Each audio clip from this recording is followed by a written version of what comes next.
샬롬, 예쁜 우리말 사전 19번째, 즐겁게 공부해요. 첫 번째, 토파보다, 샅샅이 더듬어 뒤지면서 찾아보다. 토파보다는 톱다에서 나온 말입니다. 톱다는 가파른 곳을 오르려고 길을 더듬어 찾거나 빈틈없이 모조리 뒤지면서 찾는다는 뜻이지요.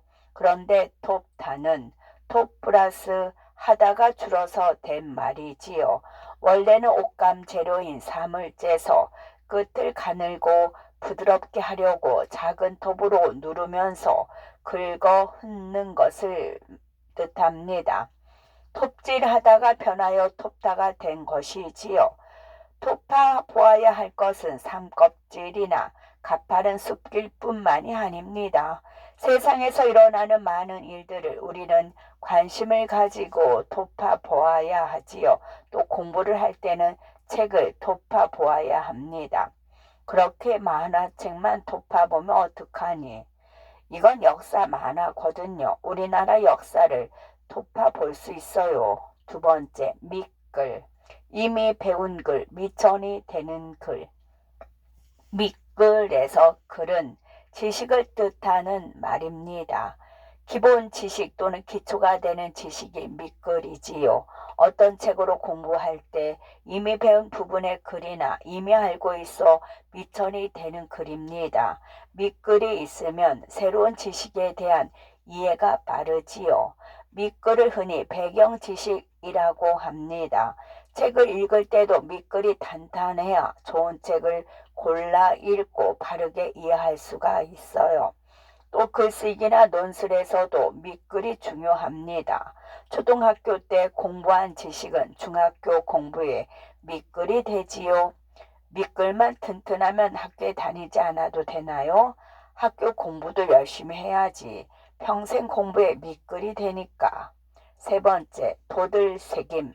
물건의 면의 형상이 도드라지게 새긴 조각, 부조, 섬새김. 섭새김, 미술에서 주로 쓰는 말입니다. 재료의 한쪽 면에만 볼록하게 모양을 새긴 것을 부조라고 하지요. 그 중에서도 형상을 도드라지게 새기는 것이 도들새김입니다. 이를 줄여서 도새김 또는 섭새김이라고도 하지요. 한자 말로는 양각입니다.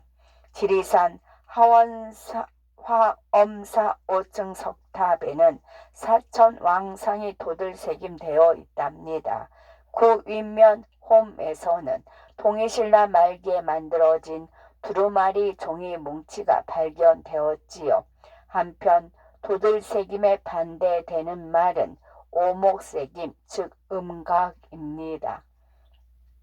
서랍에 두었던 도장이 안 보이네. 어디로 갔지? 제가 고무주개에 도둠새김을 하여 도장 하나 봐드릴까요? 네 번째, 다림, 질과 피우기. 다림, 질. 한쪽은 진하게 칠하지만 다른 한쪽으로 점점 얇게 칠하여 흐리게 하는 일. 피우기는 종이에 물기를 먹이고 책을 칠하여 짙은 색부터 점점 퍼지게 그리는 기법. 다림, 질은 색을 칠할 때 단계적으로 점점 얇게 하거나 점점 진하게 하는 기법입니다. 외국말로 그라데이션이라고 하지요. 또 종이 바탕에 물기를 먹여 눅눅하게 한 다음 색을 칠하여 짙은 색으로부터 점점 연하게 퍼지도록 그리는 방법은 피우기입니다. 다림은 붓 따위로 직접 색을 칠하여 효과를 내는 기법이지요. 주로 서양화와 흐릿하지만 깊이 있는 색이 살아나도록 하는 기법입니다. 반면 피우기는 색의 번짐 효과를 활용하는 기법으로 여백이 많은 한국화에 알맞은 기법입니다. 이 그림은 깊은 계곡에서 안개가 피어나는 듯해요. 점점 색이 엷어지게 바람직한 기법이 참 세련되었지. 다섯 번째, 손끝. 덮어 쓰면서 연습할 수 있도록 먼저 가늘고 희미하게 그려주는 획. 글씨를 처음 배우는 아이들은 흔히 희미하게 그려진 손끝 위에 덮어쓰면서 연습을 하지요. 아이들에게 손끝도 그려주지 않고서 처음부터 잘 쓰기를 기대할 수는 없습니다. 손끝을 따라 무수히 연습한 뒤에야 예쁜 글씨가 손끝에서 흘러나오지요. 이처럼 손끝은 덮어쓰면서 연습할 수 있도록 본을 그려주는 것입니다. 이렇게 손끝을 그려주는 것을 손끝을 긋다 또는 손끝을 넣다 라고 하지요. 손끝을 밑글이라 표현하는 사람이 덜어 있는데 밑글은 미천이 되는 글을 뜻하는 말이므로 구별해서 써야 합니다. 너 어려서 글씨 공부할 때 누구나 손끝 그어준 거 기억나? 응, 누나가 그어준 손끝 위에 내가 연필로 꼭꼭 눌러서 글씨를 썼지.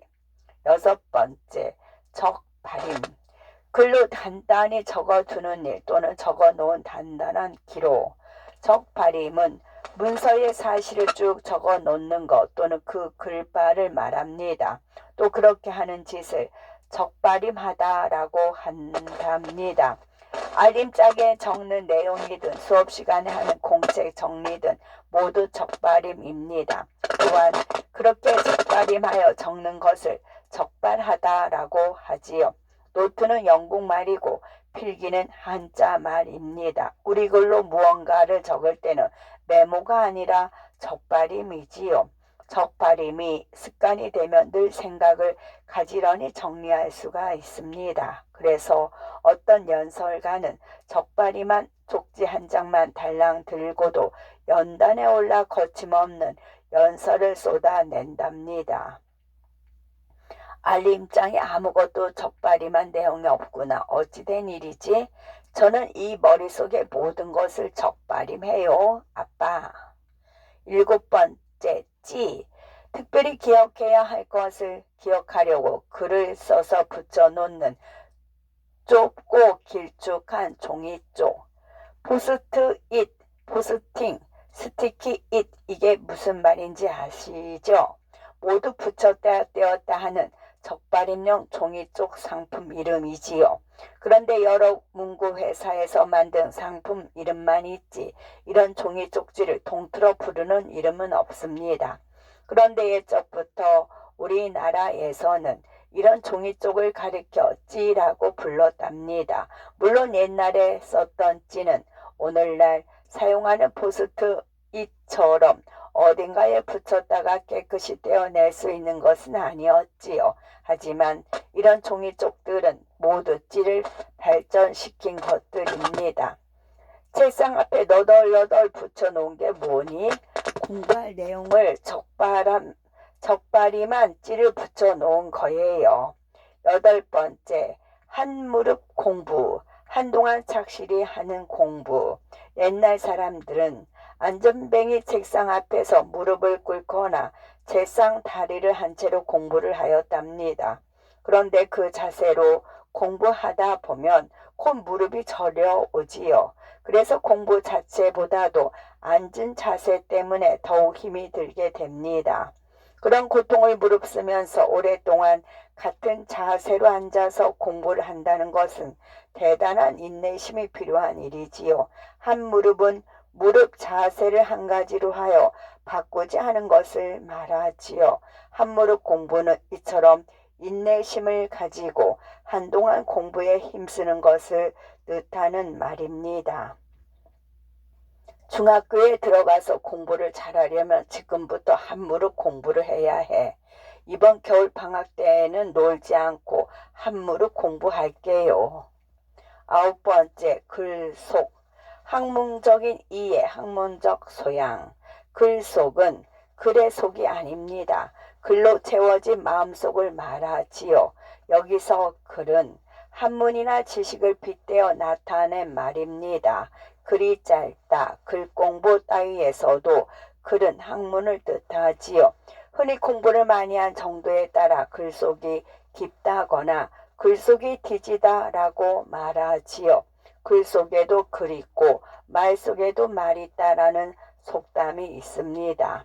글과 말에 담긴 뜻이 끝없이 기쁨을 말하지요. 또 글이라고 다 글이 아니며 말이라고 다 말이 아니라는 뜻입니다. 글 속이 깊어야 진정한 글과 말을 빚어낼 수 있음을 깨우치는 말입니다. 저 사람 말하는 걸 보면 꽤나 글속이 깊은가 봐요. 글속이 깊기는커녕 제 이름 석자나 알면 다행일 거요.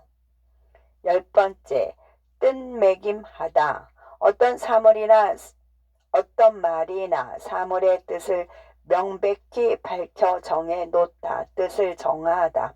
뜻매김은 무엇은 무엇이다 형식으로 하게 됩니다. 병아리는 닭의 새끼이다. 절새는 절 따라 사는 곳을 옮기는 새다. 따위도 모두 뜻매김이지요. 사전에 나와 있는 올림말 풀이가 모두 뜻매김이라 할 수가 있습니다. 수학에서 2 더하기 3은 5와 같다는 말도 뜻매김이지요. 어떤 일이나 사물에 대한 뜻매김은 흔히 이 세상의 온갖 관계와 질서 안에서 그것이 차지하는 위치를 밝히는 식으로 합니다. 예를 들어 사람은 생각하는 동물이다처럼 동물과의 관계 속에서 사람을 뜻매김하지요. 뜻매김을 잘해야 공부를 잘하게 됩니다. 왜 저렇게 많은 사람들이 길에서 시위를 하나요? 우리가 사는 사회에 대해서 서로 다르게 뜻매김하기 때문이란다. 기쁨이의 일기. 방안을 아무리 돌파보아도 어제 쓰던 지우개가 보이지 않는다. 정말 김첨지 감투다. 이번 시험에 벼락치기로 공부를 했지만 점수가 오르지 않았다. 그동안 밑글을 착실히 닦아놓지 않은 게 후회가 되었다. 할머니를 따라 절에 갔다. 큰절 앞마당에 서 있는 돌기둥 한쪽 면에 사자머리 모양이 도들새김되어 있었다. 나는 그 도들새김 앞에서 기념사진을 찍었다. 오늘 미술관에 가서 한국화를 구경하였다. 선생님께서는 한국화는 대부분 바람질이나 발임질이나 피우기 기법을 사용한다고 설명해 주셨다. 오늘부터 아빠와 함께 한자 공부를 하기로 하였다. 하지만 아빠는 손끝도 그려주지 않은 채 무작정 한자 책을 베껴 쓰라고 하셨다. 내일 열리는 환경보호 100일장에 나가려고 일주일 전부터 생각나는 내용을 알림장에 적발임해 놓았다. 그런데 오늘 그 알림장을 잃어버렸다. 눈앞이 캄캄하다. 나는 드디어 영어 단어 외우는 방법을 알게 되었다. 좁고 길쭉한 지에다 영어 낱말을 하나씩 적어서 벽에 붙여두고 완전히 외운 말은 하나씩 뜯어내는 것이다. 지난 기말 시험에서 가람이는 거의 다 100점을 받았다. 내가 마냥 노는 사이에 가람이는 한무릎 공부를 했던 모양이다. 선생님께서는 아무리 글속이 깊은 사람도 마음이 따뜻하지 않으면 소용이 없다고 말씀하셨다. 나는 그 말씀을 깊이 새겨 들었다. 선생님께서 회초리에 대하여 뜻매김을 해보라고 하셨다. 나는 가늘고 기다란 나뭇가지로 된 매라고 뜻매김하였고 가람이는 사랑의 매라고 뜻매김하였다. 끝.